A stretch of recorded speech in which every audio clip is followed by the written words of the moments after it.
Venons-en aux perversités de l'expérience commune. Qu'est-ce qui est mauvais en moi? Qu'est-ce qui est méchant en moi? Qu'est-ce qui est menteur? Qu'est-ce qui accuse les autres, se réjouit parfois de leur peine et provoque leur malheur? Consciemment ou inconsciemment, car les sources de la perversité ne sont pas toujours connues de nous. Certains diront même qu'elles ne sont pas toujours humaines.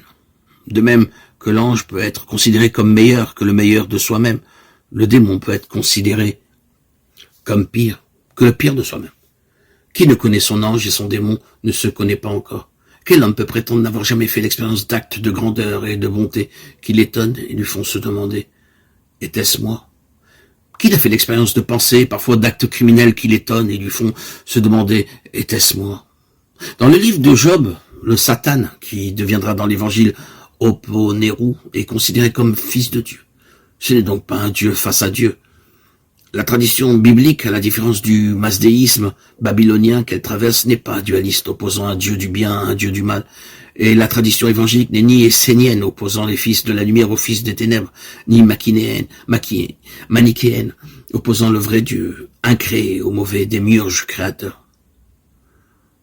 Pourtant, comme nous l'avons rappelé, le mal, les ténèbres, la perversité existent.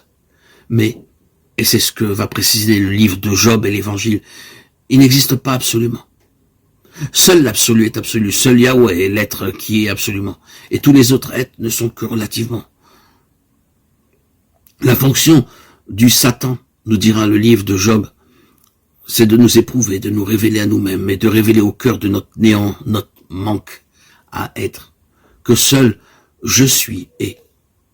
Tout autre je suis risque d'être illusoire, menteur et père de mensonges. Délivre-nous du Satan ou du Poneru, voudrait dire alors, dans ce contexte, délivre-nous de tout obstacle à la vision du véritable. Je suis, et de tout ce qui m'en éloigne, de tout ce qui me fait oublier sa présence, de tout attachement à ce que je prends pour la réalité dont je fais un absolu, et qui en fait n'est que relatif, une illusion, un reflet transitoire, impermanent et évanescent de cette réalité. Bien avant Heidegger, les pères du désert parlaient du démon comme oubli de l'être, ou pire, d'un mépris ou dégoût de l'être, assédia.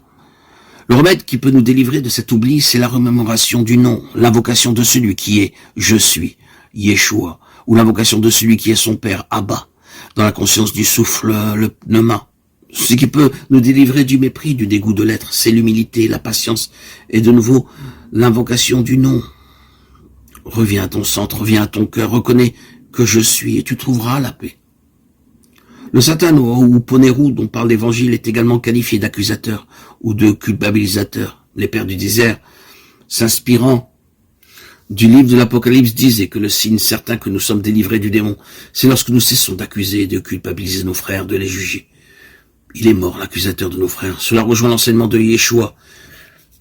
Ne jugez pas pour n'être pas jugé, car du jugement dont vous jugez, vous serez vous-même jugé. Qu'as-tu à regarder la paille qui est dans l'œil de ton frère? Ne vois-tu pas la poutre qui est dans le tien?